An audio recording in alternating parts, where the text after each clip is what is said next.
여러분 안녕하십니까? 뉴스가 있는 저녁을 시작합니다.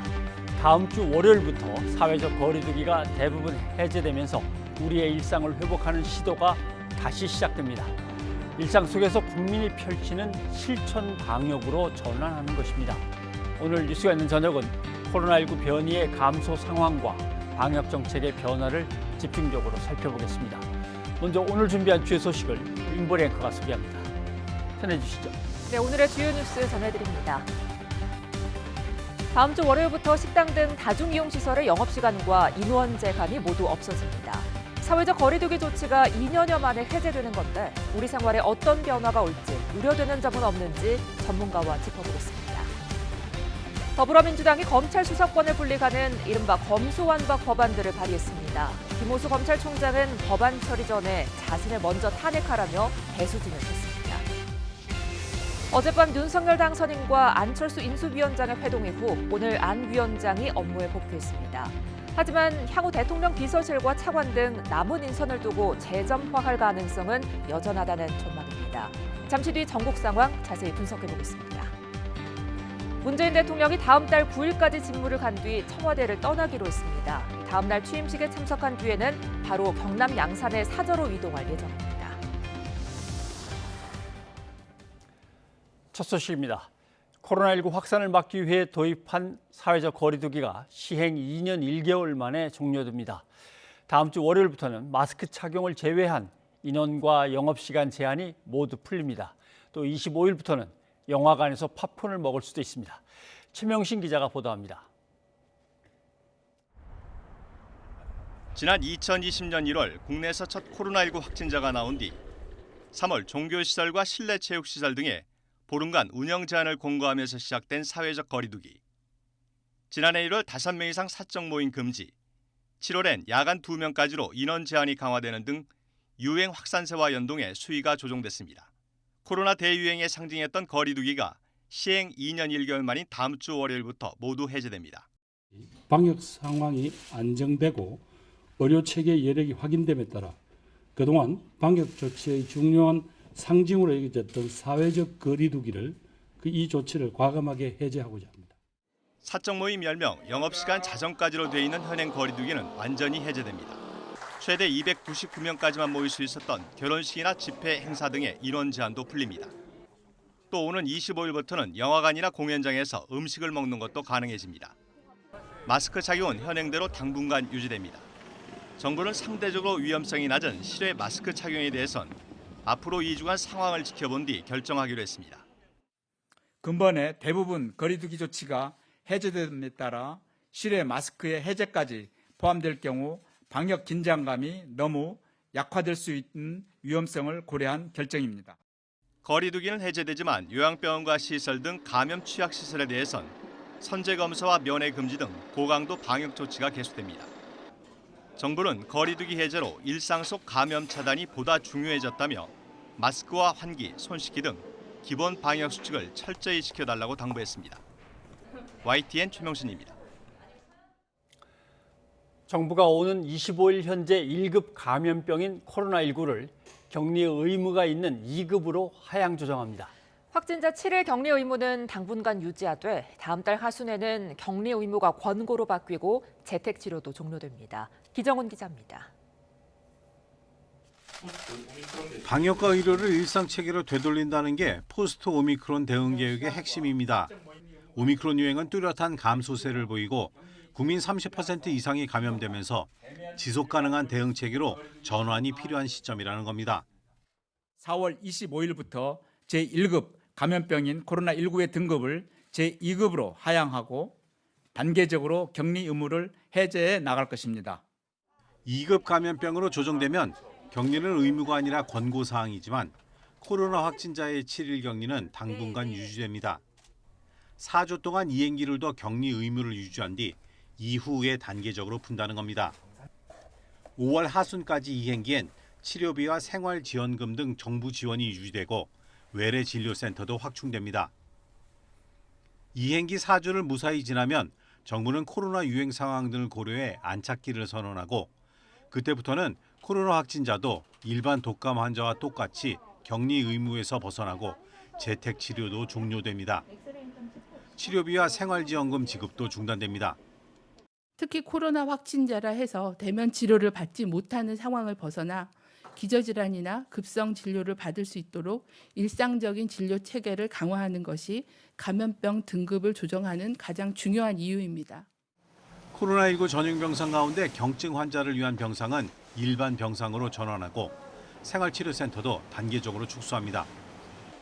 요양병원과 시설 입소자 등의 피해를 줄이기 위해 검사와 처방, 입원 치료가 하루 안에 이루어지는 패스트트랙 체계도 구축합니다. 정부는 또 신종 변이 발생과 재유행 가능성이 여전하다고 보고 감시 체계를 강화해 신종 변이가 발생하면 신속하게 대응 체계로 전환할 수 있도록 철저히 준비하겠다고 밝혔습니다. YTN 기정훈입니다. 다음 주부터 사회적 거리 두기가 종료되지만 학교의 일상 회복은 다음 달부터 시작됩니다. 5월 1일부터 모든 학교가 정상 등교를 원칙으로 가고 확진자의 시험 응시는 기말고사부터 가능해질 전망입니다. 신현준 기자의 단독 보도입니다. 학생 확진자는 지난달 중순부터 감소세가 뚜렷합니다. 일주일간 학생 확진자는 3월 셋째 주 40만 7천여 명에서 4월 들어서는 16만 6천 명까지 줄었습니다. 전면 등교 수업을 하는 학교가 98%를 넘고 수업 참여 학생 비율도 90%를 넘겨 꾸준히 증가하고 있습니다. 교육당국은 이에 따라 4월 말까지 준비 기간을 둔 뒤 5월 1일부터는 학교의 일상 회복을 시작하기로 했습니다. 모든 학교에서 정상 등교를 시행하고 체험 활동 등도 코로나 이전 수준으로 복원될 것으로 보입니다. 지난 2년여 동안 제대로 운영되지 못한 수학여행이나 학교 체험 활동 등의 모든 학교 교육 활동이 온전하게 재개하는 것을 핵심으로 합니다. 실내 마스크 착용 의무는 유지하지만 다음 달부터는 마스크 종류에 제한 없이 착용이 가능해집니다. 학교 현장의 고충이 컸던 접촉자 관리도 추가로 완화합니다. 18일부터 확진자가 나온 반학생 전체가 아닌 고위험 기저질환자와 유증상자를 대상으로만 신속 항원 검사를 실시하는 데 이어 5월부터는 검사 횟수도 24시간 이내에 한 차례로 줄어듭니다. 확진 학생의 등교는 격리 의무가 해제되는 다음 달 하순 이후에나 가능해질 전망입니다. 이에 따라 확진 학생은 이번 1학기 중간고사는 볼 수 없지만 기말고사부터는 시험 응시가 가능해질 것으로 보입니다. 확진자에 대한 격리 의무 기준이 폐지되는 결정이 되면 학생 확진자에게도 빠르면 올해 1학기 기말고사부터 내신 시험 기회를 제공하겠습니다. 교육부는 오는 20일 이 같은 내용의 학교 일상회복 추진 방안을 발표할 계획입니다. YTN 신현주입니다. 다음 주부터는 사적 모임 인원 제한, 영업시간 제한이 없습니다. 지난 2년여 동안 누구보다 일상 회복을 바랬던 자영업자들은 거리 두기 해제 조치에 한바구음을 지었는데요. 김철희 기자가 만나고 왔습니다. 서울 홍대 앞에서 30년째 식당을 경영해온 백종배 씨에게 지난 2년은 악몽 같았습니다. 떨어지는 매출을 만회해보려 안 하던 배달까지 하며 버텼지만 남은 건 대출과 빚뿐이었습니다. 드디어 거리두기가 사라진다는 소식에 백 씨는 만세라도 부르고 싶습니다. 그야말로 만세를 부르고 싶은 마음이죠. 정말 힘든 상황에서 이제 벗어나겠다 하는 생각이 들고요. 많은 사람들이 영업이 활성화가 돼가지고 앞으로 돈도 좀 많이 벌고 힘을 냈으면 하는 생각이 듭니다. 20년 가까이 술집을 해온 박세권 씨도 일상 회복이 반갑기는 마찬가지입니다. 느지막이 손님이 몰리는 술집 특성 때문에 지난 2년 동안 매출은 말 그대로 바닥이었습니다. 함께 일하던 종업원까지 내보내며 견뎌온 박 씨는 드디어 희망의 빛이 보인다고 말합니다. 어둠 속에서 밖으로 빛으로 나오는 그런 마음으로 저희가 지금 장사를 준비하고 있고요.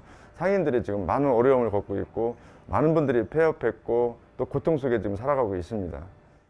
시민들도 제한 없는 새로운 일상이 기대되는 건 마찬가지입니다. 새벽 시간에 헬스장 이용할 수 있게 돼서 그 붐비는 시간이 조금 분산이 돼서 불편했던 점이 해소될 것 같습니다.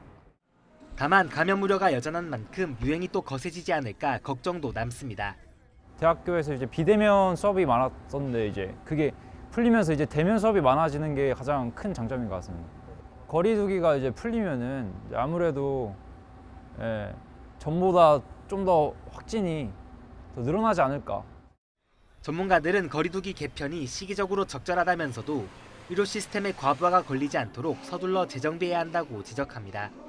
시기적으로는 필요한 시기라고 생각을 합니다. 일반 모든 대학병원, 종합병원들이 다 진료를 격리 없이 증상 때 바로 볼 수 있게 하고 또 고위험군이 확진되면 제때 치료제를 투여받을 수 있게 물량을 충분히 확보하는 등 일상회복 과정에서 의료 사각지대가 발생하지 않도록 준비를 철저히 해야 한다는 목소리도 나옵니다.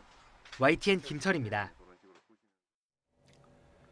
코로나19 장기화로 고사 직전이었던 여행업계도 거리두기 전면 해제 소식에 기대감을 보였습니다. 여행 상품을 준비하고 직원을 채용하는 등 완전한 일상 회복을 준비하는 모습입니다. 김혜린 기자입니다.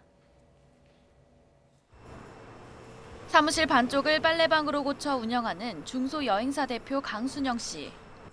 지난해 6월 YTN 취재진이 방문했을 땐 코로나19 직격탄을 맞은 여행업계의 불황으로 빨래방 운영과 배달 아르바이트까지 이른바 쓰리잡을 뛰고 있었습니다. 거리두기 전면 해제를 앞둔 지금 배달 아르바이트를 그만둔 강 씨는 여행사 사무실을 다시 꾸미고 직원을 들이는 등 본업에 열중입니다. 훈풍은 확실하게 훈풍인 것 같아요. 예전에는 한 달에 전화 한 통도 없었는데 지금은 지난주 같은 경우에는 저도 에어텔로 항공하고 호텔 이렇게 예약하시는 걸로 하루에 한 건 정도 예약을 받았으니까 5건 예약을 받았죠.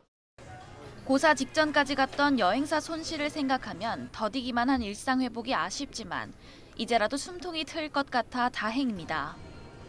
자가격리는 풀렸다고 하지만은 외국에서 들어올 경우에 PCR 검사를 해야 되니까는 들어오는 사람이든 나가는 사람이든 여행을 자유롭게 할 수 있게끔 정부에서 어차피 풀 거면 좀 지침을 바꿔야 된다. 공항도 모처럼 활기를 띠기 시작했습니다.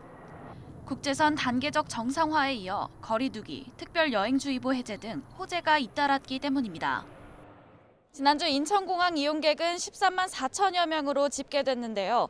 직전주와 비교해 32%가량이 늘었습니다. 네, 아무래도 거리두기 해제가 되다 보니까 PCR 검사 부담이 있긴 하지만 여행객들의 어떤 여행 심리가 좀 회복이 될 거라고 보여지고 그래서 항공 수요가 증가하는 데 도움이 될 것으로 생각하고 있습니다. 공항 이용객이 늘면서 항공사와 여행업계도 다시 분주해졌습니다. 4월 들어 전국 숙소 예약이 80% 이상 늘었고 해외여행 상품 예약도 빗발치는 상황이어서 국내외 여행 프로모션과 신규 상품 기획에 적극 나서고 있습니다. 특별여행주의보와 거리두기가 해제됨에 따라 해외여행 수요도 증가할 것으로 예상하고 있습니다. 따라서 제주항공은 다음 달부터 세부, 클락, 다낭, 코타키나발루 등 국제선 14개 노선을 운항해서 앞으로도 국제선 운항을 지속적으로 늘릴 계획입니다. 코로나19 사태 이후 입출국 절차가 까다로워지고 국내 관광객조차 뚝 끊기면서 직격탄을 맞았던 여행업계. 거리두기 전면 해제와 함께 기나긴 겨울을 끝내고 활기찬 봄을 맞이할 준비를 하고 있습니다. YTN 김혜린입니다. 밤 12시까지 다중이용시설 영업시간 제한과 10명까지 허용되던 사적 모임 인원 제한을 다음 주 월요일부터 전면 해제합니다.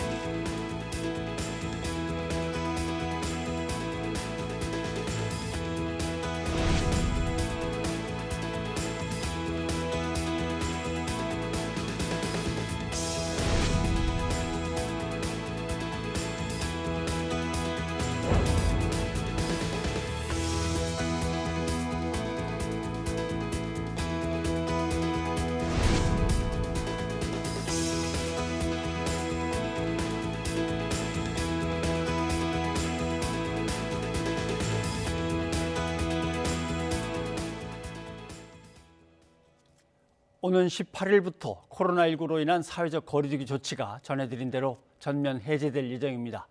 일상 회복에 대한 기대감이 커지고 있습니다. 앞으로 달라지는 부분부터 주의할 점은 무엇인지 이재갑 한림대 강남성심병원 교수와 자세히 짚어보도록 하겠습니다. 교수님 안녕하십니까? 나와 계시죠? 예, 안녕하세요. 예.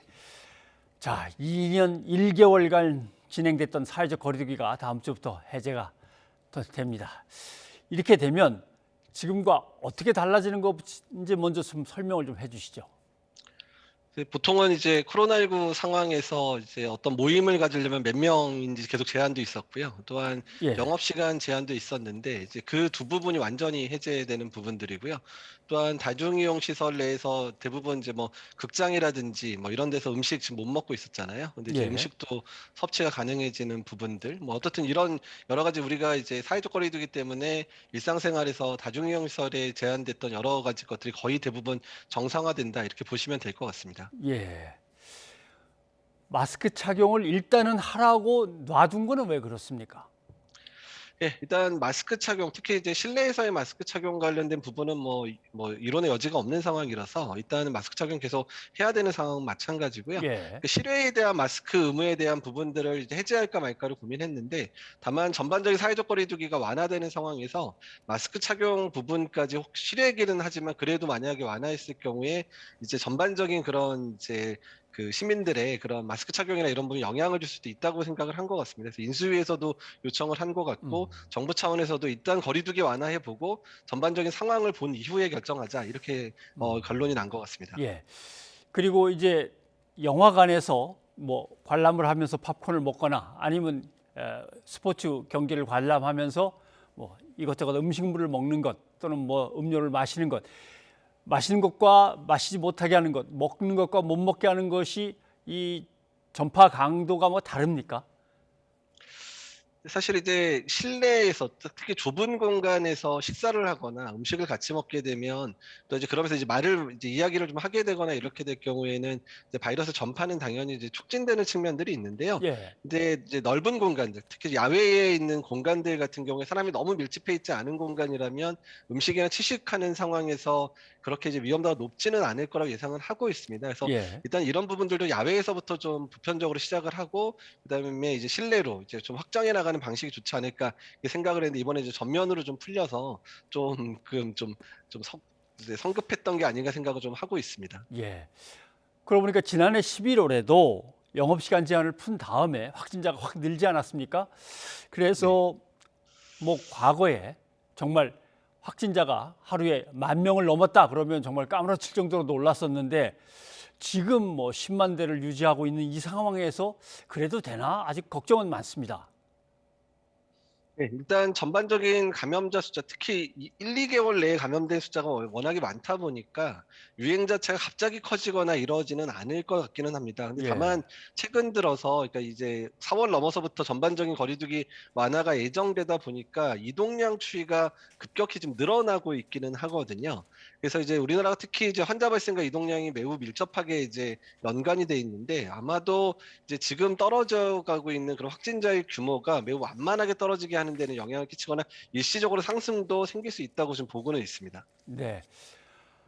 25일부터 코로나19의 법정 감염병 기준이 1급에서 2급으로 이제 내려온다. 이제 소식을 전해드렸습니다.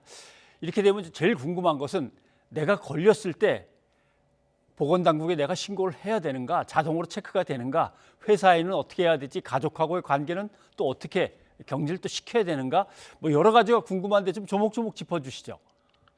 예, 일단 이제 2급 감염이 됐을 경우에 가장 크게 달라지는 거는 이제 격리와 관련된 부분에서 음압격리실 또는 이제 그런 격리를 했을 경우에 법적 의무나 이런 부분들이 강조가 되는 측면들이 강한데요. 2급이 예. 됐을 경우는 질환마다 좀 다르긴 하지만 법적인 의무와 관련된 부분들이 완화될 가능성이 상당히 이제 높아졌다고 볼 수 있고요.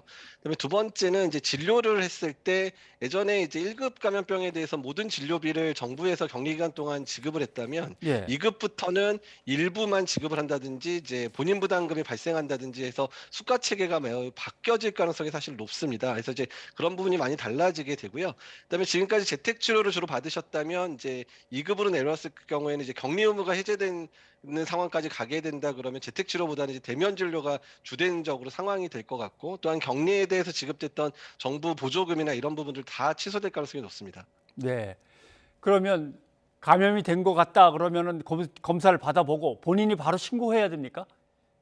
본인 신고는 어차피 아니고요. 어차피 지금도 법정 감염병 신고는 의료기관에서 하게 돼 있는데, 예. 그러니까 의료기관은 원래 즉시 신고하게 돼 있는데 24시간 내 신고를 하는 거로 이제 의무가 바뀌긴 하지만 어떻든 법정 감염병에 대한 신고는 의료기관에서 계속 이제 진행을 하게 돼 있습니다. 예. 그러면 일단 법적으로 강제되는 거는 뭐 거의 없군요. 예, 일단 이제 격리 의무는 일단 2급이어도 한동안 정부에서 4주간 유지하겠다고 얘기는 하는데 예. 이제 그 격리 의무와 관련된 부분들도 이제 점차적으로 완화는 할 것처럼 얘기는 하고 있습니다. 근데 다만 이 격리 의무 해제와 관련해서는 좀 조심해야 될 게 어떻든 감염이 된 바이러스에 감염됐을 때 남에게 전파가 가능한 사실들은 변하는 게 없잖아요. 예. 그래서 어떻든 회사나 이런 데서는 이제 병가나 이런 거를 줘야 되는데 지금까지는 이제 정부 법적인 격리였으니까 회사가 당연히 그런 병가를 주는 상황이 됐는데 회사에 따라서는 이제 만약에 격리 의무가 해제되면 뭐 이제 병가를 안 준다든지 또는 자기 휴가를 쓰게 한다든지 또는 일용직 노동자나 이런 분들 같은 경우는 아예 쉴 수 없는 상황이 된다든지 이런 문제가 될 수 있기 때문에 이 격리 해제와 관련된 부분은 매우 신중하게 만약에 해제되더라도 어떻든 노동자들의 권리를 보호할 수 있는 또 건강을 보호할 수 있는 측면에 있어서 여러 부분에 있어서 보완을 반드시 해야 되는 상황입니다. 예, 알겠습니다. 그러면 이제 생활지원금, 치료비 지원 이런 것들은 이제 없어지는 거군요. 결국. 예, 그러니까 일단은 한 달 동안 유예 기간에는 지급을 하겠지만 한 달의 유예 기간, 이행기가 끝나게 되면 대부분 사라질 가능성이 높고요. 또한 몇 가지 좀 정부 차원에서 무료로 했었던 뭐 신속 항원 검사나 이런 거에 본인 부담금 비율도 올라갈 가능성도 높고 예. 병실에서 입원했을 때 치료비의 일부 부담도 이제 본인이 직접 해야 되는 상황이 발생할 수 있습니다. 이제 조심해서 진짜 걸리지 않아야겠습니다. 예. 그런데 정부는 고령층 보호를 위해서 백신 4차 접종을 이제 실시에 들어갔습니다.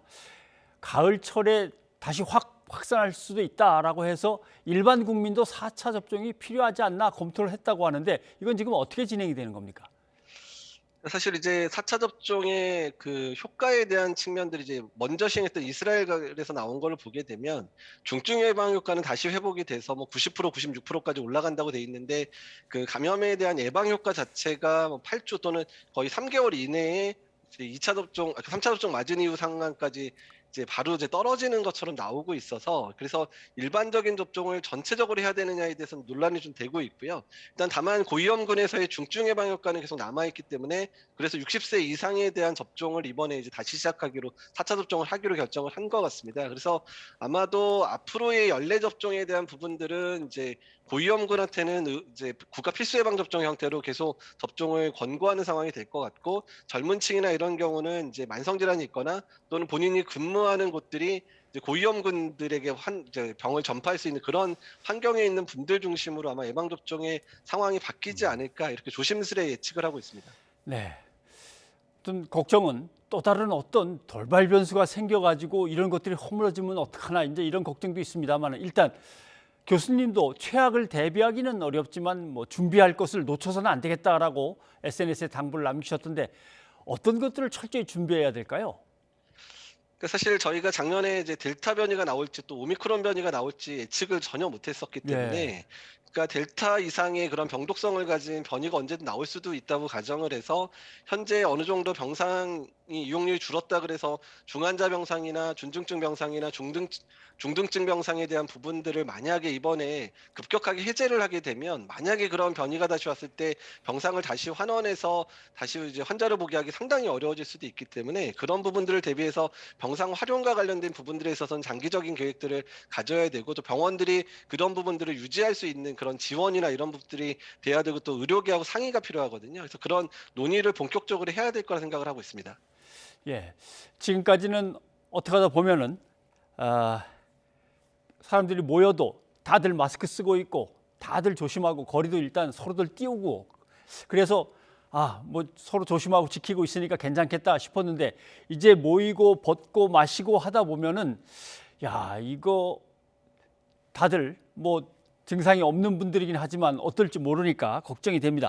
생활 속에서 우리는 어떤 것들을 지켜야 됩니까?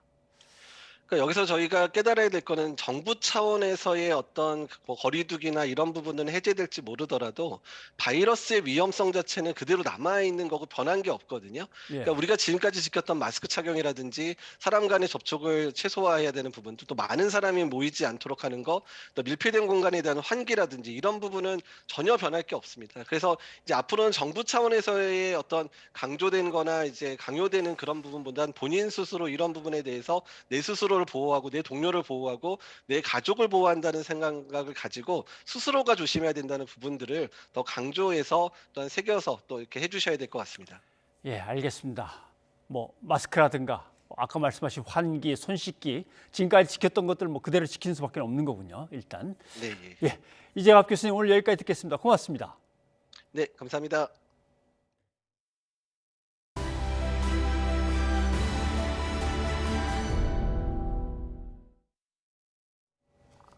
더불어민주당이 검찰 수사 기능을 폐지하는 이른바 검수완박 법안을 당론으로 발의했습니다. 국민의힘은 여기에 반발해 김호수 검찰총장을 다음 주 국회로 불러 의견을 듣기로 하는 등 여론전에 박차를 가하고 있습니다. 조성호 기자입니다.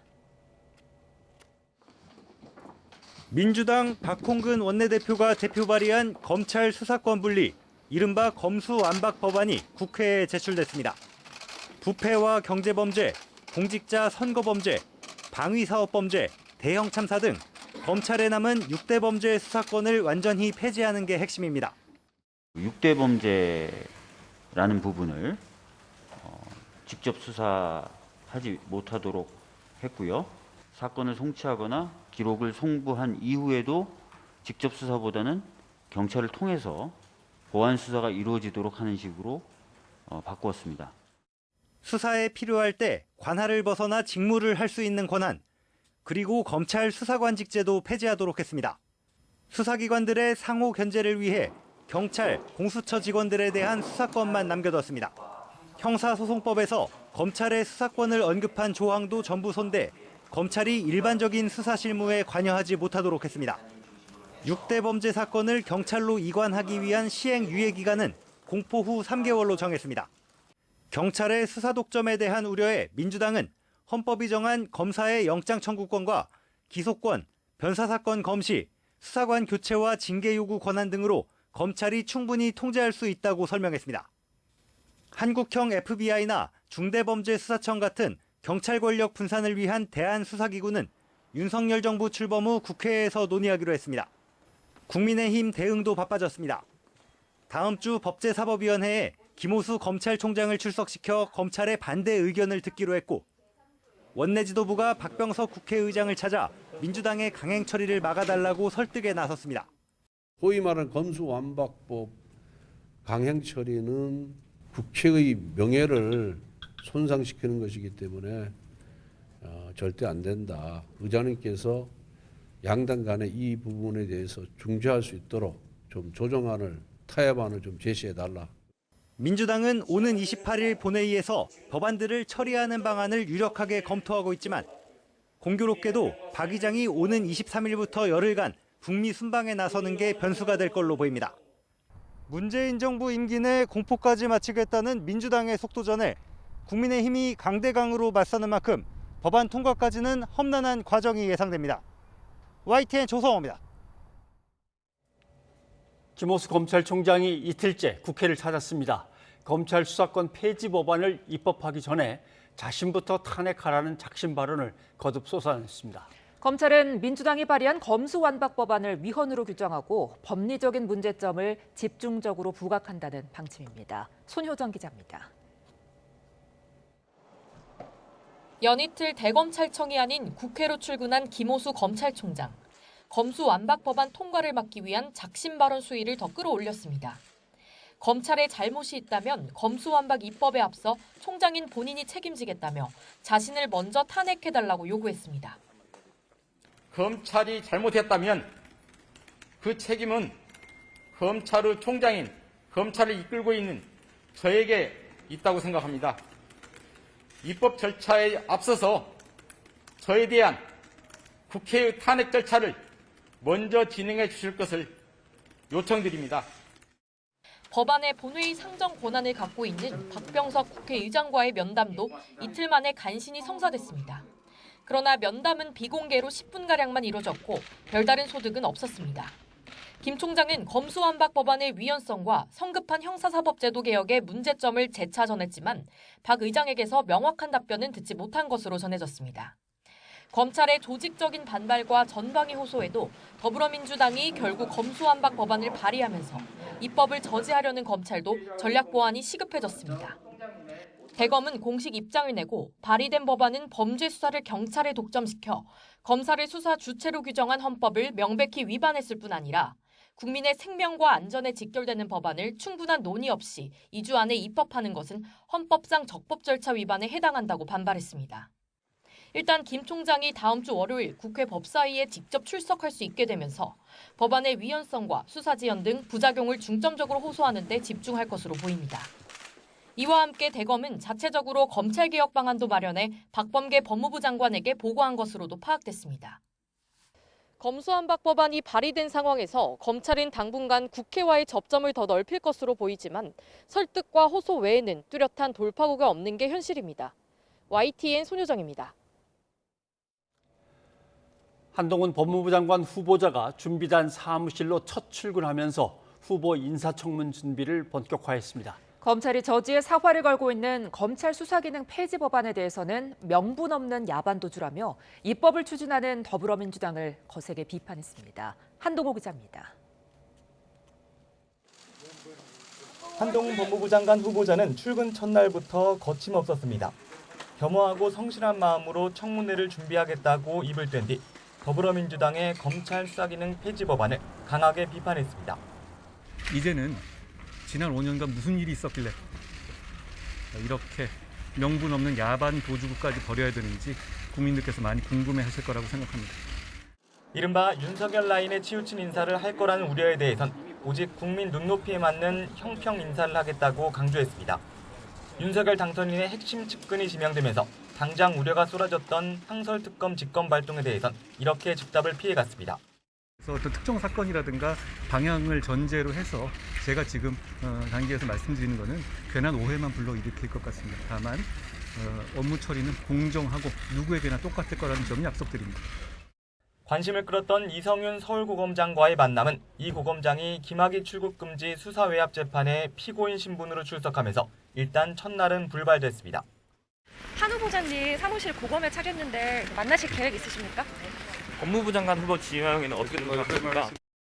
한 후보자는 측근인 신자영 서울고검 송무부장을 총괄팀장에 임명하는 등 준비단 구성도 마무리하고 인사청문 준비도 본격화했습니다. 세입자의 전세보증금을 1년 만에 40% 넘게 올린 사실이 확인됐지만 한 후보자 측은 세입자 측 사정으로 계약을 새로 맺은 거라며 법 위반은 없었다고 해명했습니다. 이 밖에도 검사 재직 시절 성추행 전과가 있는 처남과 대형 루펌 소속인 아내와의 이해충돌 의혹 등도 인사청문 과정에서 공방이 예상됩니다. 또 이미 무혐의 처분을 받긴 했지만 휴대전화 비밀번호를 제공하지 않았다는 논란이 여전한 채널A 사건, 조만간 공수처가 수사 결론을 내놓을 고발 사주 의혹 등도 핵심 쟁점이 될 것으로 보입니다. YTN 한동훈입니다. 정호영 보건복지부 장관 후보자 자녀들의 의대 편입학과 관련한 추가 의혹이 연일 새롭게 제기되고 있습니다. 민주당은 조국 전 장관 잣대를 적용해야 한다며 파상 공세에 나섰고 청문회는 열어야 하지 않겠냐는 국민의힘은 곤혹스러운 분위기가 역력합니다. 박기환 기자입니다. 더불어민주당 의원들이 정호영 보건복지부 장관 후보자 자녀들이 편입학한 경북대 의대를 찾았습니다. 특혜 의혹이 연일 본물 터지듯 불거지고 있다면서 편입학 관련 자료 제출을 요구했습니다. 국민들은 선발 과정이 공정했는지 의심할 수밖에 없습니다. 당장 사실 확인과 검증을 하기 위해서 더불어민주당 의원들이 나선 것입니다. 추가 의혹도 잇따라 제기됐습니다. 정 후보자 아들이 편입 지원 서류에 의학의 뜻이 있었다고 쓰고는 정작 4년간 의학과 관련해 수강한 건 2과목에 그친 것으로 확인됐습니다. 여기에 신체검사에서 현역 판정을 받고 5년 뒤 사회복무요원 판정을 받아 병역 특혜가 의심된다는 주장까지 나왔습니다. 정 후보자 측은 특혜 의혹은 없다고 연일 반박하고 있지만 민주당은 조국 전 법무부 장관 자녀 의혹 수사 때와 같은 잣대를 적용하라며 날을 세웠습니다. 만약 윤 당선인이 조국 전 장관에게 적용했던 잣대를 자신과 측근에게는 적용하지 않는다면 국민이 나서서 심판할 것입니다. 윤 당선인 측은 정 후보자 자신이 자신감을 나타내고 있다며 국회 청문회를 기다려달라고 반박했습니다. 정호영 후보자에 대한 검증의 시간은 국회에서 이뤄질 때까지 일단은 잘 지켜볼 생각이고요. 후보자 본인께서 어제 여러 언론 보도를 통해서 매우 떳떳한 입장으로 본인이 소명할 수 있다라는 자신감을 보여주시고 있고, 국민의힘은 일단 청문회를 통해 본인에게 설명 기회는 줘야 하지 않겠냐는 입장이 강합니다. 청문회 절차를 지켜보고 그럼에도 불구하고 국민 눈높이에 맞지 않는다고 판단이 되면은 그때 가서 결정하도록 하고 만에 하나 뭐 청문회 석상에서 국민들께서 수긍하신다면은 뭐 또 그대로 진행되지 않을까 이렇게 생각합니다. 그럼에도 곤혹스러운 분위기가 역력합니다. 과거 윤 당선인이 조국 전 장관 자녀 의혹 수사를 지휘했던 만큼 자칫 정호영 후보자를 중심으로 첫 내각 인선 전체에 역풍이 불 수 있다는 겁니다. 공정과 정의를 기치로 내걸었던 새 정부 첫 내각 인사부터 잡음이 끊이지 않으면서 다가올 인사청문회에서 여야의 거친 공방은 불가피해졌습니다. YTN 박견입니다. 장관 후보 인선을 놓고 갈등을 빚은 윤석열 당선인과 안철수 인수위원장이 어젯밤에 전격 회동한 뒤 안 위원장이 업무에 복귀했습니다. 출근길에 공동정부 정신이 훼손될 만한 일이 있었지만 임무를 끝까지 하겠다고 뼈 있는 말을 남겼는데요. 갈등은 일단 잦아든 모양새지만 불씨는 여전합니다. 박서경 기자입니다. 전격 회동이 이뤄진 다음 날 아침 인수위 간사단 회의에 안철수 인수위원장과 윤석열 당선인이 나란히 앉았습니다. 안 위원장 주재 회의에 당선인이 직접 참석해 화합하는 모습을 보여주면서 안 위원장에 힘을 실어준 겁니다. 안철수 위원장님을 비롯해서 우리 인수위원님들의 밤낮 없이 고생하시는 이 노고에 깊이 감사드립니다. 당선인 측 관계자는 앞으로 발표될 대통령실 인선 등에서 안 위원장이 추천한 인물이 반영될 가능성이 있다면서 만찬 회동이 화기애애했음을 재차 강조했습니다. 다만 장제원 비서실장은 국민의힘과 국민의당이 합당을 하면 누가 추천했는지는 의미가 없다며 인위적 자리 배분에는 선을 그었습니다. 정당이 화학적으로 결합하는 거잖아요. 그럴 때 완전히 하나가 되는 거기 때문에 누구 추천 몇 명 들어갔다 이건 별로 의미가 없어요. 공동정부가 물 건너갔다는 말까지 나왔지만 두 사람이 공동정부 추진의 뜻을 재차 확인하면서 일단 파국은 면한 것으로 보입니다. 하지만 갈등의 불씨가 완전히 사라졌다고 보긴 어렵습니다. 앞으로 남은 대통령실 수석비서관 자리와 각 부처 차관 인선 등에서도 이 같은 입장차가 반복될 가능성은 남아있기 때문입니다. 안 위원장이 출근길에 작심한 듯 뼈 있는 말을 남긴 것을 두고 이런 예상은 더욱 커졌습니다.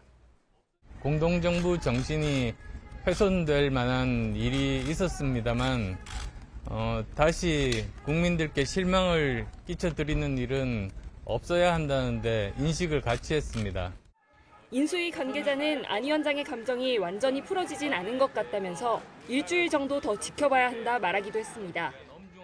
이에 대해 더불어민주당은 전날 밤 전격 회동이 쇼윈도 부부의 의미 없는 쇼에 불과하다면서 한 번 금간 그릇은 반드시 깨진다고 평가절하했습니다. YTN 박서경입니다. 문재인 대통령이 다음 달 9일, 그러니까 임기 마지막 날 자정이 되기 전 청와대를 떠납니다. 서울 모처에서 하룻밤을 보낸 문 대통령은 이튿날 윤석열 당선인의 취임식에 참석한 뒤 고향인 양산 사저로 내려갈 예정입니다. 김태민 기자입니다. 문재인 대통령이 다음 달 9일에서 10일로 넘어가는 임기 마지막 날 밤을 청와대 밖에서 보내기로 했습니다. 청와대 박경미 대변인은 문 대통령이 다음 달 9일 직무를 마친 뒤 청와대를 떠날 예정이라고 밝혔습니다. 이어 이튿날인 10일 윤석열 당선인의 대통령 취임식에 참석한 뒤 사저가 마련된 고향 경남 양산으로 내려간다고 설명했습니다. 임기가 공식 종료되는 9일 자정보다 조금 일찍 청와대를 비워주기로 한 건데 그 사이엔 모처에 마련될 별도의 숙소에서 지낼 전망입니다. 다만 여기에도 한라인을 설치해 안보 공백이 없도록 현안을 챙길 예정입니다. 이번 결정은 새 정부가 추진하는 청와대 시민 개방 일정을 배려한 조치로 풀이됩니다. 윤 당선인은 그동안 취임 첫날부터 청와대를 시민에게 개방하겠다는 의지를 줄곧 강조해왔습니다. 청와대는 임기 시작인 5월 10일에 개방하여 국민께 돌려드리겠습니다. 본관, 영빈관을 비롯하여 최고의 정원이라 불리는 녹지원과 상춘제를 모두 국민들의 품으로 돌려드리겠습니다. 앞서 전직 대통령 가운데선 김영삼, 김대중, 이명박 전 대통령 등이 하루 전 청와대를 비워줬는데 당시 세 사람 모두 서울에 있는 사저에 머물렀던 만큼 이번 조치는 이례적이란 평가가 나옵니다. 청와대는 이와 함께 다음 달 3일 국무회의에서 역대 대통령 초상화와 함께 걸릴 문 대통령의 초상화를 공개한다고 밝혔습니다. 특히 이번 초상화는 지방에서 활동하는 청년화가의 선물인 만큼 의미가 있다고 부연했습니다. YTN 김태민입니다.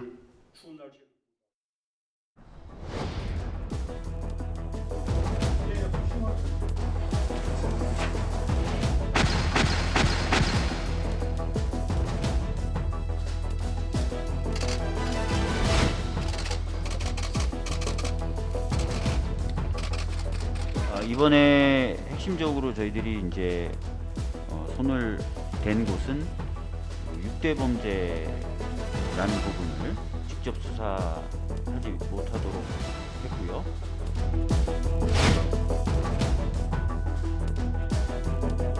문재인 정부와 민주당이 검수완박 법안 처리를 강행하려면 국민들에게 소상하게 설명하고 이해를 구하여야 합니다.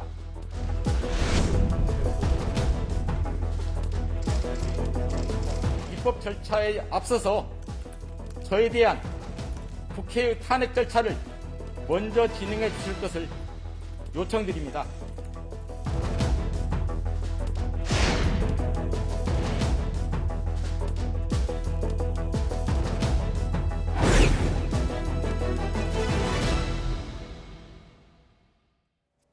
네, 민주당이 검찰 수사권을 폐지하는 검수완박 법안을 발의했습니다. 새 정부가 들어서기 전에 단독으로라도 처리하겠다는 의지를 보였는데 국민의힘은 물론 국민 여론도 만만치는 않습니다. 이강현 한국사회여론연구소장과 함께 관련 내용을 좀 자세히 짚어보겠습니다. 소장님 어서 오십시오. 안녕하십니까. 반갑습니다. 검수완박 이렇게 부르긴 합니다만은 네. 이게 그럼 구체적으로 어떤 법안이고 어떤 내용이 들어있느냐 이거 좀 일단 시작을 그렇게 해보죠.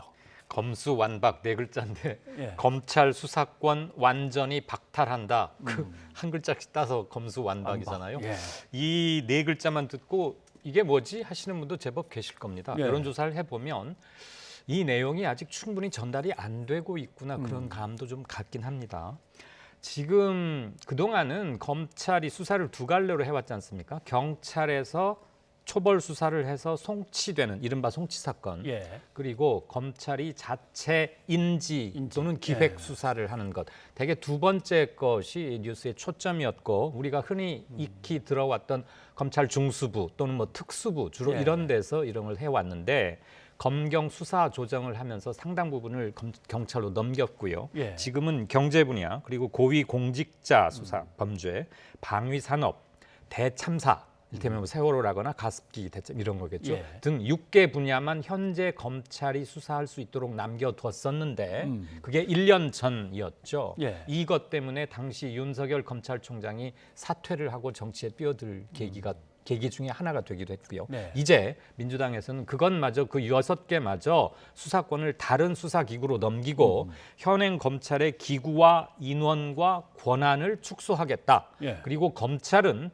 기소만 담당하게 한다. 그래서 기소청 가칭입니다. 예. 기소청과 지금 제가 조금 전에 말씀드린 역 6개 수사를 맡아서 하게 될 좀 줄어든 수사기구로 이렇게 쪼개겠다는 것이죠. 검찰로 봐서는 자기의 기존의 힘이 많이 빠지는 거 아니겠습니까? 예. 이를테면 수사권이 없어지니까.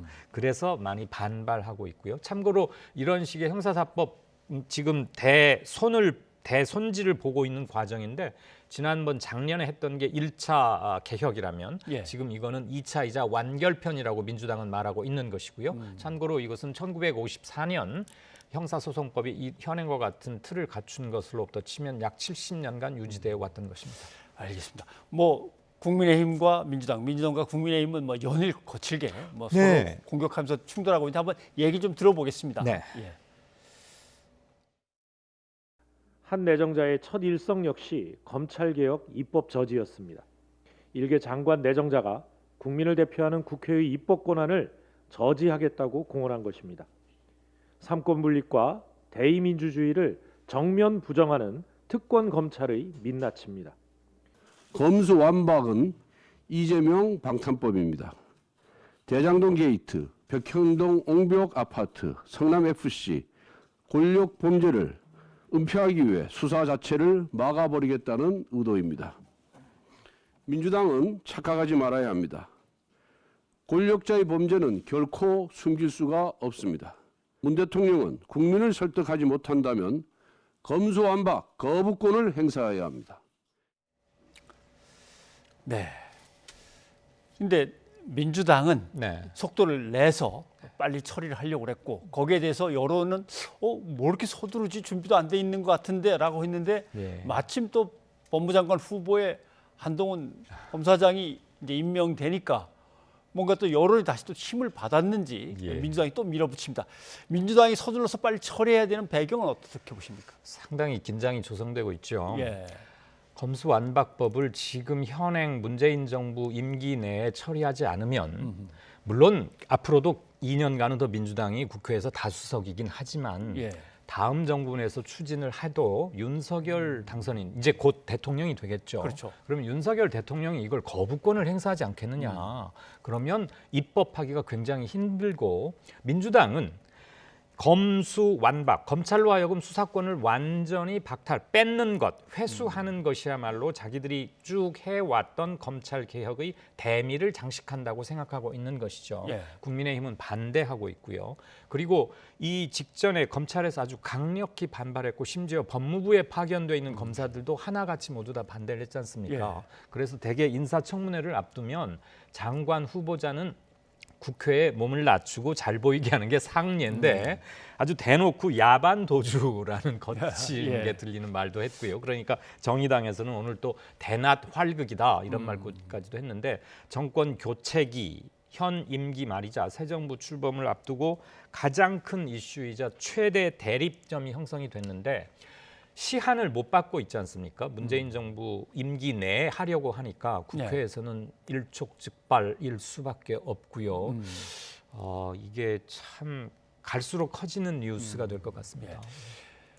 아까도 야반도주라는 단어가 나왔습니다만 야반도주라는 것의 뜻은 이제 정권 5년을 갖다가 맡아서 하면서 저질러진 비리들을 갖다가 수사를 안 받으려고 그러는 거 아니냐는 뜻에서 이제 야반도주라는 거 하는 것 같습니다.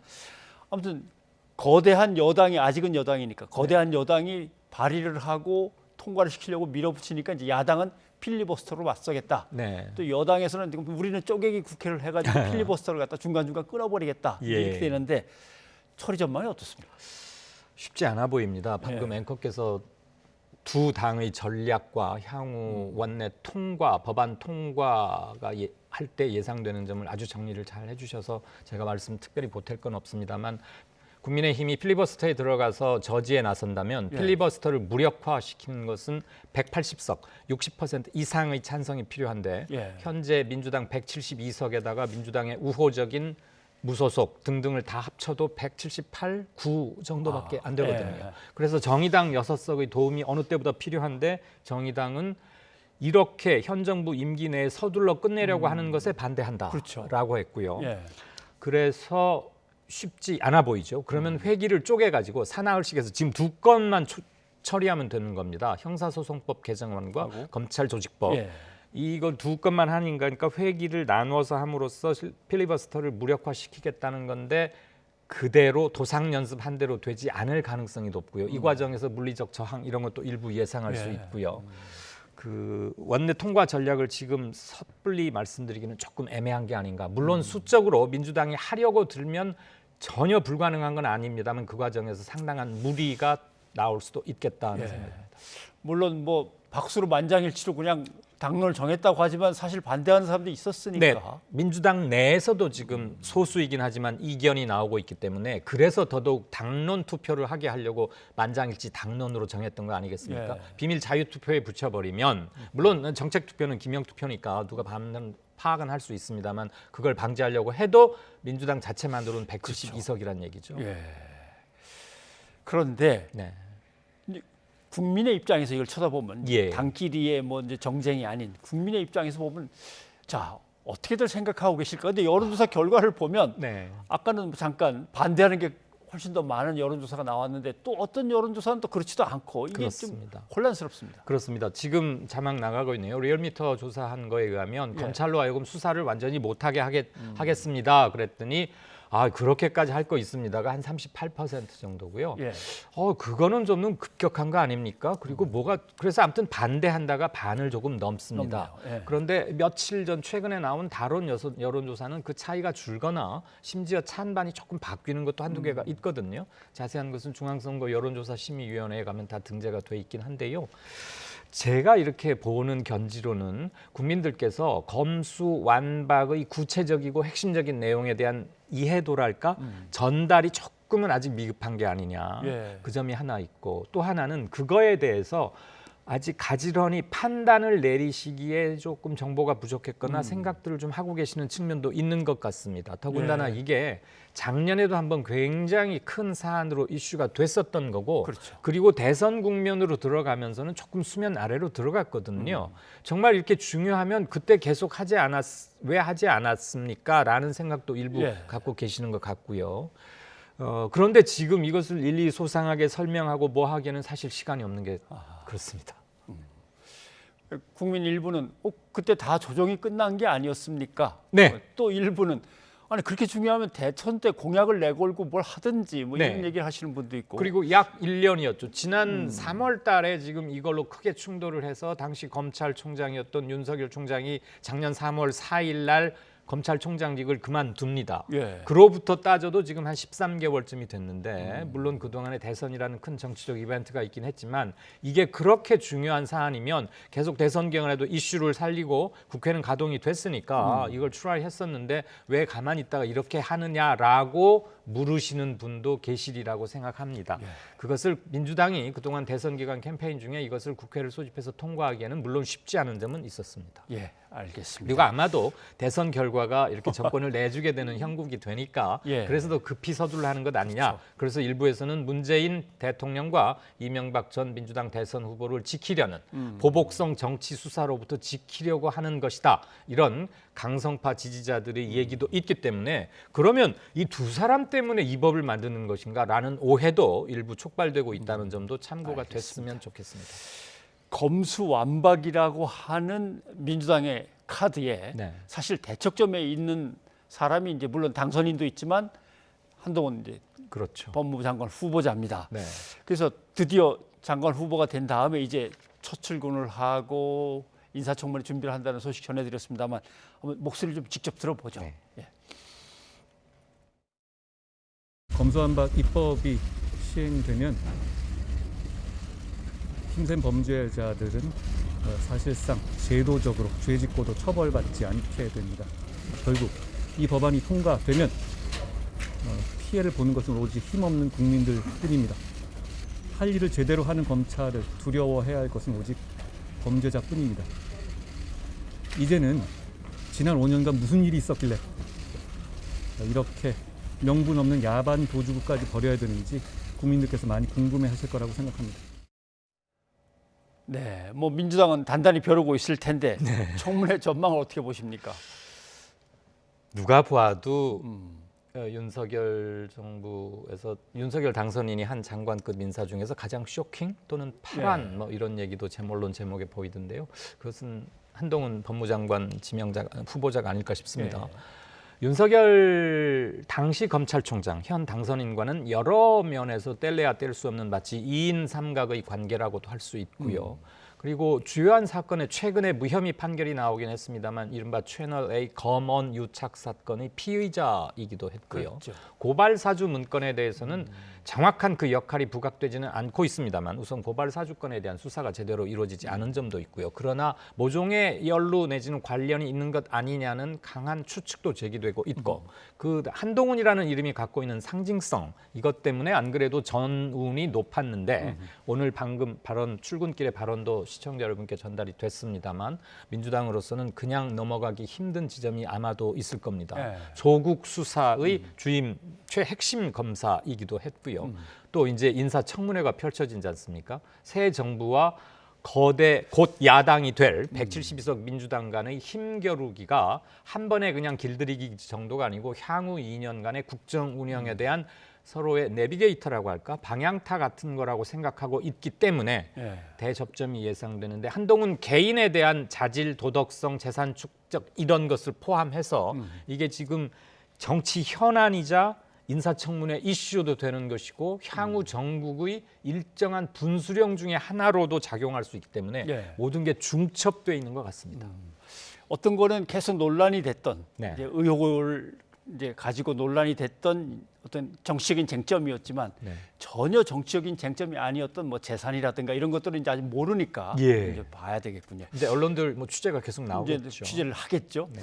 근데 민주당이 가장 벼르는 건 법무장관 후보자겠지만 민주당이 일단 1번 타자로 쉽게 한번 처리할 수 있을 것 같다고 아마 겨냥을 하고 있는 거는 보건복지부 장관 후보자일 것 같은 느낌이 듭니다. 그렇습니다. 예. 정호영 경북대 외과 전문의였고 경북대 병원장도 했다 그러죠. 우선 세 가지 정도인데요. 예.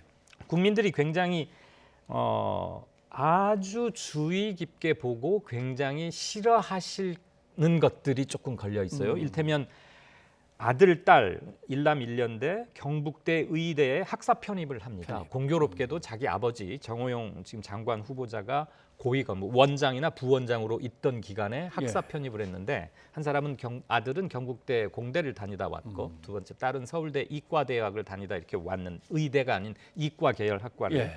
그런데 편입학 때 조금 뭐 모종의 봐주기 또는 좀 너그럽게 평가한 건 혹시 없었느냐 이런 예. 게 하나 있고요. 그래서 자료도 지금 요출 일부 받고 있고 그다음에 아들의 병역 신체 검사 관련해서 조금 더 뉴스 리포트가 있었습니다만 5년 사이에 병역 신체 검사 판정이 2급에서 현역 입영 대상에서 예. 사회복무요원 대상은 4급으로 뭐랄까요 완화됐달까요? 물론 이제 뭐 해명은 척추 질환 이런 게 있어서 제대로 된 거다라고 해명은 하고 있는데 우리 사람들 우리 국민들 법 감정이나 특히 인사청문회 국면에서는 입시 그리고 납세 병역 이런 병역. 것들이 아주 그러지 예민한 않습니까? 그리고 이제 조금은 뭐 이것도 작아 보이진 않습니다만 농지법 위반 의혹이 있는 거 아니냐. 재산 형성 및 관리 측면에서도 현행법을 어긴 소지가 있어 보인다라는 의혹을 민주당에서는 제기하고 있습니다.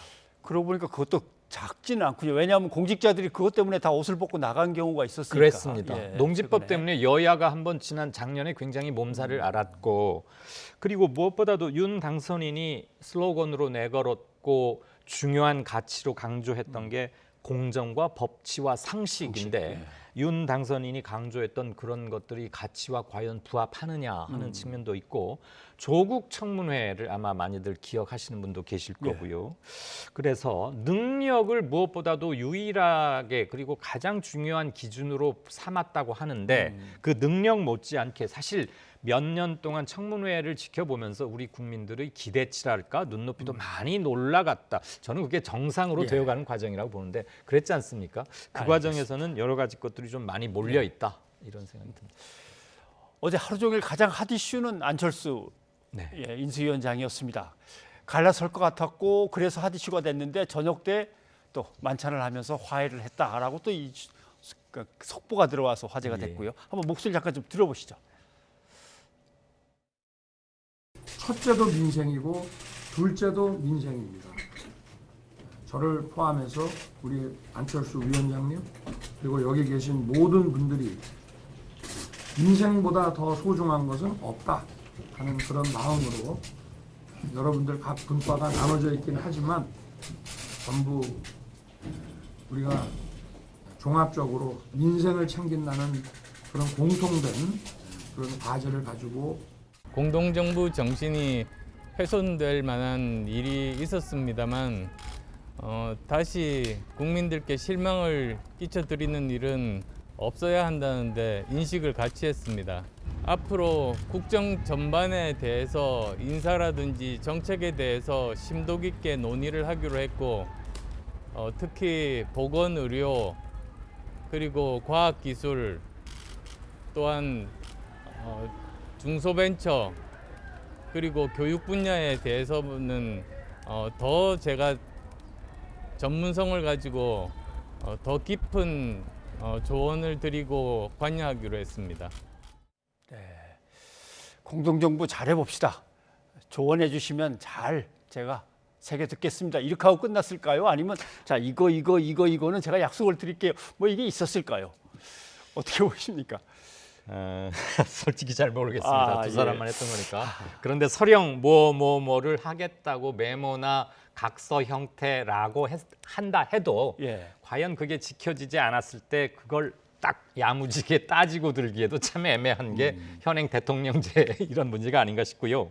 윤석열, 안철수 이 두 분은 3월 3일 날 선거를 본투표를 엿새 앞둔 3월 3일 날 전격적인 단일화 발표 이후에 승리했고 공동정부 합의했고 발표도 했고 인수위원장 취임도 했고 그리고 총리는 맡지 않겠다. 1년에 약 한 달여를쯤 지내오는 과정이 전체적으로 보면 조금 아슬아슬해 보이는 점도 없지는 않습니다. 이번에도 방금 안철수 대표가 공동정부 정신이 훼손된 사례가 있었다라고 아주 분명하게 언표를 했지 않습니까? 그게 무엇인지는 굳이 밝히진 않았지만 짐작하기엔 그리 어려워 보이진 않고요. 근데 적어도 장관 인선은 이미 1차 마무리가 됐기 때문에 발언할 또는 이른바 몫이라는 말을 제가 꼭 쓰고 싶진 않습니다만 공동정부 정신이 제대로 구현되고 있지는 잘 않아 보인다. 그것은 또 윤석열 당선인이 대통령 제하에서 우리는 아주 강력한 대통령제 아닙니까? 만기 7남형. 대통령에게 주어진 인사권을 100% 활용한 게 눈에 보였잖아요. 그 점에서 안철수 당대표가 뭐 사실 따지고 들거나 애매한 지점도 있습니다. 그냥 촉구하는 것 아니겠습니까? 그렇죠. 그래서 향후 차관급 인사에 뭘 반영한다? 저는 그게 얼마나 성에 차리라 또는 효과가 있으리라고도 잘 예측하기는 힘들고요. 그리고 청와대의 축소를 공언한 바가 있기 때문에 청와대 라인업 비서진을 짜는 과정에서도 의중이 반영되기 힘들 뿐더러 설령 그것은 표가 잘 안 나는 것이고 그거는 더더욱 장관과는 다르기 때문에 대통령의 직선 라인이라는 느낌이 있어서 아마도 대통령 그 정책 기능을 보좌할 이른바 민관위원회라는 것을 만들겠다는 게 윤석열 당선인의 공언이자 구상인데 그 실체가 아직은 드러나지 않았습니다. 그런데 그게 상당한 역할을 하리라고 선거 전, 투표 전부터 말을 해온 바 있으니 그 기구 및 규모, 인선을 보면 지금 안 대표가 얘기한 공동정부 정신의 일부가 구현되는 것을 볼 수는 있겠죠. 그러나 이미 상당히 퇴색하고 있는 건 아닌가 하는 생각. 여전히 아슬아슬한 거는 맞는 얘기인 것 같군요. 알겠습니다. 자, 소장님 오늘 여기까지 듣겠습니다. 고맙습니다. 고맙습니다.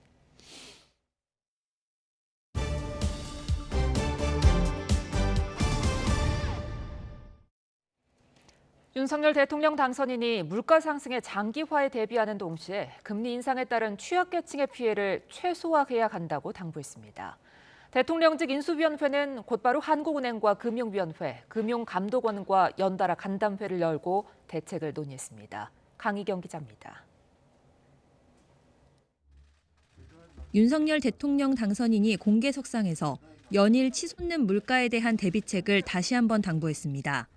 특히 경제 복합 위기 징후가 뚜렷해 국민이 실제 체감하는 어려움이 클 것으로 보인다며 물가 상승 장기화에 대비해야 한다고 강조했습니다. 물가 상승의 장기화에 대비해서 우리가 물가 안정을 포함해 경제의 체질 개선을 위한 종합적인 방안을 잘 세워야 될 것입니다. 문제는 물가를 잡으려면 기준금리 인상이 불가피하다는 점입니다. 실제 한국은행은 소비자 물가가 당분간 4%대의 높은 오름세를 보일 것으로 보인다며 지난 1월 이후 3개월 만에 다시 기준금리를 올렸습니다. 자연스레 대출금리가 올라가고 서민 이자 부담이 높아질 수밖에 없습니다. 이에 대해 윤석열 당선인은 금리 인상이 불가피한 측면이 있더라도 취약계층의 피해를 최소화하기 위한 방안을 잘 검토해달라고 당부했습니다. 윤 당선인의 지시에 따라 대통령직 인수위원회도 발빠르게 움직였습니다. 먼저 인수위 경제 1분과는 금융위원회, 금융감독원과 긴급 간담회를 열고 기준금리 상승에 따른 시중금리 동향 등을 점검했습니다. 곧바로 이어진 한국은행과의 간담회에서는 물가 상승 요인과 가계부채 문제 등이 논의됐습니다. 금리 상승에 따른 시중금리 동향을 점검하고 서민과 소상공인 그리고 취약계층의 금융 부담을 경감할 방안을 윤석열 당선인이 첫째도 민생, 둘째도 민생이란 원칙을 거듭 강조하고 나선 만큼 조만간 발표될 국정과제에도 물가 안정과 금리 인상에 대한 구체적인 대책이 포함될 것으로 보입니다. YTN 강희경입니다. 윤석열 대통령 당선인의 배우자 김건희 여사가 언급된 내사 보고서를 언론에 유출한 혐의로 재판에 넘겨진 현직 경찰관이 징역형의 선고 유예 처분을 받았습니다. 보고서 유출이 결과적으로 도이치모터스 주가 조작 사건에 대한 적극적 수사로 이어진 만큼 재판부 역시 공익에 이바지한 점을 인정했습니다. 송재인 기자입니다. 윤석열 당선인 배우자 김건희 여사의 도이치모터스 주가 조작 사건 연루 의혹은 지난 2013년 경찰 내사 보고서에 담겨 있었습니다. 이 보고서는 경찰청 중대범죄수사과에서 작성한 겁니다. 오랜 기간 보고서 내용이 세상에 알려지지 않다가 6년 뒤 송무경감이 내사 담당 경찰관에게 자료를 넘겨받아 이를 언론사 두 곳에 제공하면서 상황이 달라졌습니다. 보도 이후 정식 수사로 전환됐고 결국 권오수 도이치모터스 회장과 주가 조작 선수 등이 재판에 넘겨졌습니다. 언론사에 보고서를 넘긴 송경감은 공무상 비밀을 누설한 혐의로 재판을 받아왔습니다. 검찰이 징역 1년을 구형했는데 1심 재판부는 징역 4개월의 선고유예 처분을 내렸습니다. 2년 동안 선고를 미루고 그 기간 문제가 없으면 선고를 면제한다는 의미입니다. 재판부는 송경감이 비밀 엄수라는 경찰의 본분을 저버리고 내부 정보를 유출한 건 죄질이 가볍지 않다고 밝혔습니다. 다만 개인적으로 받은 이익이 없고 무엇보다 내사가 멈춘 사안에 대해 새로 수사가 시작되며 결과적으로 공익에 이바지한 측면도 있다고 판단했습니다. 이번 판결로 경찰 신분을 유지할 수 있게 된 송경감 측도 언론 제보는 공익적 목적이었다는 점을 거듭 강조했습니다. 좋은 결과로 맺어진 정말 공익에 도움이 되는 일이었기 때문에 형식적으로는 범행일지언정 사회에는 이익이 되는 그런 행위였던 것을. 도이치모터스 주가 조작 사건과 관련해 김건희 여사는 현재까지 검찰 조사를 한 번도 받지 않았습니다. 이 사건의 공소시효는 12월에 만료됩니다. YTN 송재인입니다. 장애인 비하 발언을 간 정치인들에게 손해배상을 물어야 할 정도의 책임은 없다는 법원 판결이 나왔습니다. 재판부는 정치인들의 발언이 매우 부적절하지만 표현의 자유와 정치적 의견 표명이 보장돼야 한다고 판단했는데요. 소송을 낸 장애인들은 크게 반발하고 있습니다. 윤혜리 기자입니다. 내 편만 챙기는 외눈박이 대통령이 돼선 안 된다. 경제부 총리가 금융을 확실히 알지 못하면 정책 수단이 절름발이가 될 수밖에 없다. 여기에 집단적 조현병, 꿀먹은 벙어리까지. 여야 정치인들이 서로를 비난할 때 사용했던 말들입니다. 장애인의 신체적 특징을 빗댄 표현들로 전형적인 장애인 비하 발언입니다. 참다 못한 장애인 5명은 이 같은 발언을 한 전현직 국회의원 6명을 상대로 위자료 청구 소송을 제기했습니다. 1년이나 시간을 끈 1심 재판부는 이를 받아들이지 않았습니다. 재판부는 이들의 발언이 장애인들에게 수치심과 상처를 줄 수 있다고 인정하면서도 명예훼손과 모욕에 대한 과도한 책임 추궁이 정치적 의견 표명을 막는 수단이 돼선 안 된다고 판단했습니다. 장애인의 인격권 보호와 표현의 자유 가운데 후자를 택한 겁니다. 또 해당 표현들이 소송을 제기한 당사자들의 특정에 이루어진 것으로 보기 어렵다며 개개인에 대한 손해배상 청구를 받아들일 수 없다고 덧붙였습니다. 소송을 제기한 당사자들은 강한 유감을 표했습니다. 국회의원들의 비하 발언과 더불어 법원의 판결의 모습들이 또 한 번 장애인들한테 마음에 큰 상처가 주는 그런 결과라 심히 마음적으로 안타깝고 울컥한 마음마저도 듭니다. 정치권이 장애인 혐오를 부추긴다는 비판을 받은 건 최근에도 있었습니다. 이준석 국민의힘 대표의 장애인 단체 지하철 시위 관련 발언입니다. 전장현이라는 단체는 최대 다수의 불행과 불편을 야기해야 본인들의 주장이 관철된다는 비문명적인 관점으로 불법 시위를 지속하고 있습니다. 반복되는 논란 속에 장애인 단체는 오는 20일 장애인의 날을 맞아 다시 한번 정치권을 향해 사회적 약자 혐오 발언에 대한 재발 방지 대책을 촉구하겠다는 방침입니다. YTN 윤혜리입니다. 네, 오늘은 우리의 먹거리 자급에 대해서 이야기를 해보겠습니다. 자, 곡물 자급률이 20% 아래로 사상 처음으로 내려왔다라는 기사가 이달 초에 있었죠. 19.3%로 계산됐다는 겁니다. 언론사의 자체 데이터 분석이었습니다.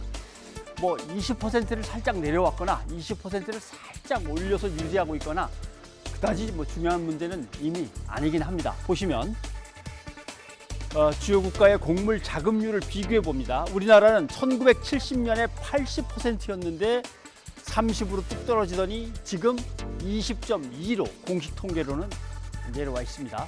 일본 같은 경우 26.6, 24.8에 27.3. 이 나라는 어떻게 이렇게 유지가 잘 되는 걸까요? 참. 캐나다 뭐 이런 나라는 땅덩이가 워낙 넓으니까 미국, 중국 뭐 따져볼 필요도 없고요. 통계청 보고서에서 주목해 볼 점은 그럼 우리 국민은 먹을 만큼 좀 잘 먹고 있는가? 이거죠. 보십시오. 영양 결핍 인구, 에너지가 필요한데 75%를 넘기지 못하는 영양 결핍 인구 비중을 보면 2007년 17.1에서 2014년 8.0으로 내려왔는데 2019년에 다시 올라갑니다. 13.4. 예, 저게 다시 올라가는 것도 참 심각합니다. 아마 양극화가 심해진 까닭이기도 하겠죠. 소득 수준을 따지면 더 심각합니다. 상위, 나름대로 넉넉하게 사는 쪽에서는 8.6%밖에 안 되는데 가난한 사람들은 18.7로 확 영양 결핍률가 올라갑니다. 그 다음은 식품 안정성 확보 가구 비중이라고 하는 게 있는데 이건 뭐냐면 우리 가족은 먹고 싶은 만큼 충분히 먹고 이것저것 다양하게도 먹는다. 아니면 다양하게는 이것저것은 못 먹지만 뭐 소고기 먹고 생선 먹고 늘 이렇게는 못 살지만 배 고프지 않게는 먹는다. 이 두 개를 합친 거를 안정성 가구라고 하는데 비율을 보십시오. 전체 국민의 96.5%는 배고프지 않게 어떻게든 먹는다라고 돼 있는데 소득 수준이 낮은 하위 계층에서는 96.5에서 87로 쑥 내려가 버립니다. 자, 문제는 전체 평균과 하위 계층의 평균을 비교해 봤을 때 2016년에는 6.6%포인트 정도 차이가 났는데 2019년에는 오히려 줄지 않고 더 늘어났습니다. 차이가. 예. 저소득 취약계층이 잘 사는 상위 계층보다 뭐 당연히 어렵게 먹는 거는 당연하겠죠. 근데 그 격차가 커지는 건 좀 심각한 문제입니다. 자, 식량 생산을 좀 늘립시다. 근데 그게 또 쉽지 않습니다. 보시면 우리나라 국토 면적은 날이 갈수록 늘어나고 있거든요. 간척을 많이 해서. 그런데 경지 면적은 줄어들고 있습니다. 밭에서는 거의 안 줄고요. 이게 다 논에서 줄어든 겁니다. 자, 숲도 줄어들고 있습니다. 숲도. OECD 10개 나라가 줄어드는데 그중에 하나가 우리나라입니다. 농가 인구도 3명 중에 1명은 70세를 넘겼습니다. 정리하면 이렇습니다. 쫄쫄 굶고 하는 거는 많이 줄었는데 거의 다 해소가 됐는데 다만 잘 살고 못 사는 거에 대한 차이가 너무 크다. 그래서 못 사는 사람들, 어려운 사람들도 좀 양질의 좋은 먹거리를 좀 어떻게든 접근해서 먹을 수 있도록 해야 된다. 이제는 식량 정책도 그쪽으로 전환해야 된다라는 거죠. 그러려면은 경지 면적도 유지를 해야 되고 토양이 나빠지지 않도록 흙의 질도 유지를 해야 되고 농사 짓는 인력도 유지해야 되고 할 게 많습니다. 또 소득 격차를 줄이면서 저소득층의 식품 접근 상황을 면밀히 파악하고 대책을 수시로 마련해야 됩니다. 전상욱의 앵커 리포트였습니다.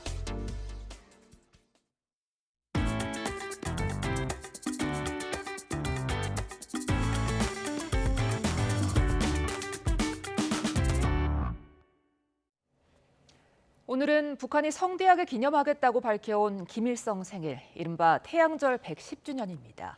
일각에선 핵실험 같은 대대적인 군사도발 가능성도 제기됐지만 일단은 내부 결속에 주력하는 모습입니다. 한현희 기자입니다. 핵실험 가능성까지 제기되며 긴장감이 한껏 고조됐던 김일성 생일 110주년.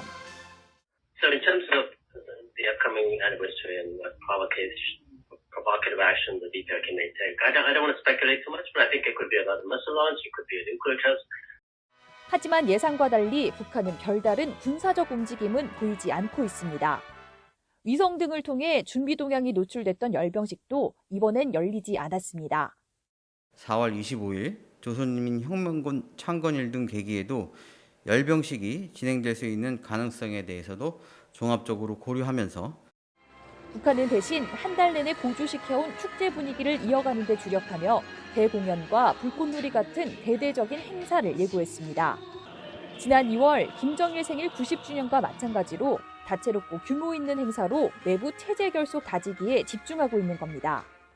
일종의 템포 조절로 보여져요. 그러니까 태양절용 축포성 그 성과 가시는 화성 17형으로 일단 하나의 가름을 한 것 같고, 워낙 모라토리엄 파기라는 파급성이 컸기 때문에 다소 템포를 조절해서. 다만 앞으로 인민혁명군 창건 90주년 같은 군 관련 기념일이 남아있고 북한이 반발해온 한미연합훈련도 이어지는 만큼 김일성 생일이 지나더라도 긴장감은 계속될 전망입니다. YTN 한현입니다.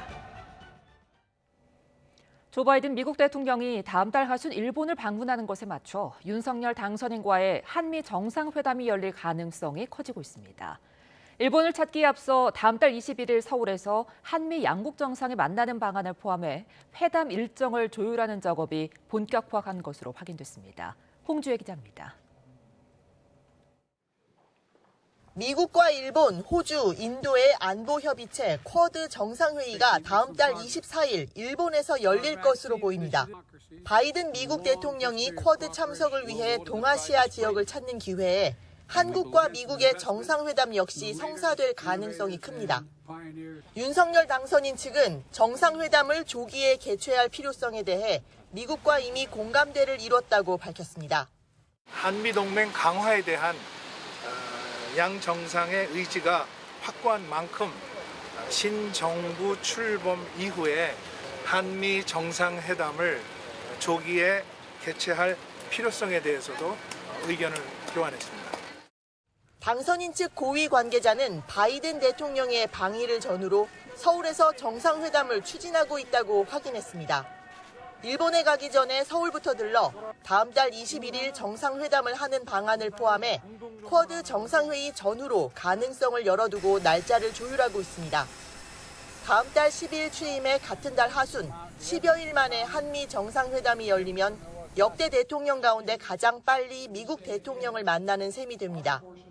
한반도를 둘러싼 긴장감이 어느 때보다 높아진 만큼 한미 간 새로운 대북 공조 구상이 집중적으로 논의될 전망입니다.